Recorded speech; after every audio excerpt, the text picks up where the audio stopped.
Hi! Welcome to my channel. నేను వేసిన Ganapati painting ఇది. అయితే దీనికి పైన కొంచెం గ్యాప్ ఉంది. ఆ గ్యాప్ ఎలా ఫిల్ చేయాలని ఆలోచించగా నాకొక ఐడియా వచ్చింది. అదేంటో మీకు కూడా చూడండి.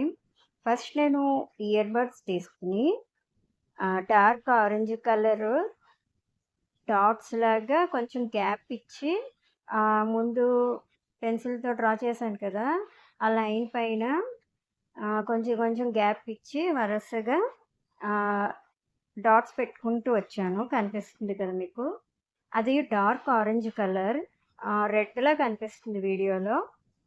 అలాగే నేను లెఫ్ట్ హ్యాండ్‌తో పెయింట్ చేయడం లేదండి. అది సెల్ఫీ వీడియో కదా! అందుకని లెఫ్ట్ హ్యాండ్ లాగా కనిపిస్తుంది. ఈ విధంగా కొద్దిగా గ్యాప్ ఇచ్చి డాట్స్ అన్నీ పెయింట్ చేసుకుంటూ రావాలి. నా ఐడియా ఎలా ఉందో మీరు కూడా వీడియో పూర్తిగా చూసి చెప్పండి.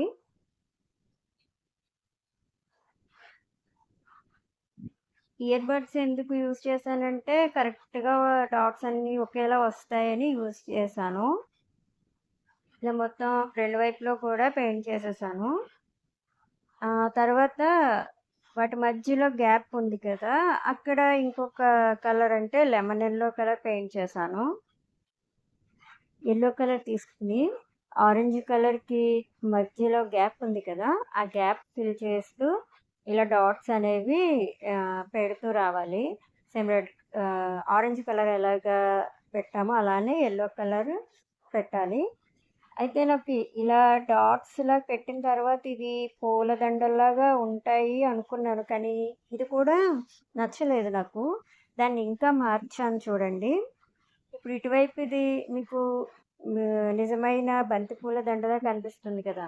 దానికోసం ఏం చేశానంటే, మన దగ్గర ఉన్న పాత బ్రష్‌లుంటాయి కదా! అంటే కొంచెం వెయ్యగా పాడైపోయిన బ్రష్‌లుంటాయి కదా! అలాంటి బ్రష్ ఒకటి తీసుకున్నాను. చూడండి మీకు క్లియర్‌గా చూపిస్తాను ఇంకాని. ఇదిగో కనిపిస్తుంది కదా! ఇలా కొంచెం పాడైన బ్రష్ ఒకటి తీసుకొని, అవి మనకి నిజమైన బంతి పువ్వుల్లాగా కనిపించేలాగా వాటి పైన మళ్ళీ పెయింట్ చేశాను ఈ బ్రష్ తోటి.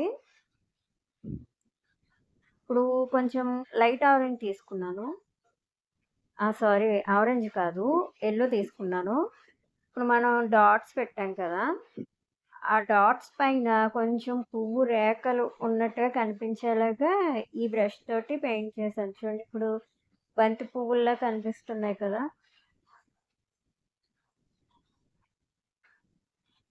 ఇప్పుడు నిజంగా రియల్‌గా బంతి పూల దండలు ఉన్నట్టుగా ఉన్నాయి కదా! నా ఐడియా ఎలా ఉంది అనేది మీరు కామెంట్ చేసి చెప్పండి. ఇలాంటి మరిన్ని వీడియోస్ కోసం నా ఛానల్‌ని సబ్స్క్రైబ్ చేయండి.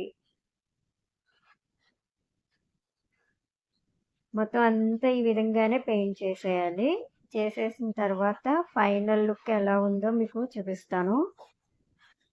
చూడండి ఇప్పుడు నిజంగానే బంతిపూల దండలు కట్టినట్టుగా ఉంది కదా! చూడండి ఇటువైపు దానికి, అటువైపు దానికి తేడా తెలుస్తుంది కదా!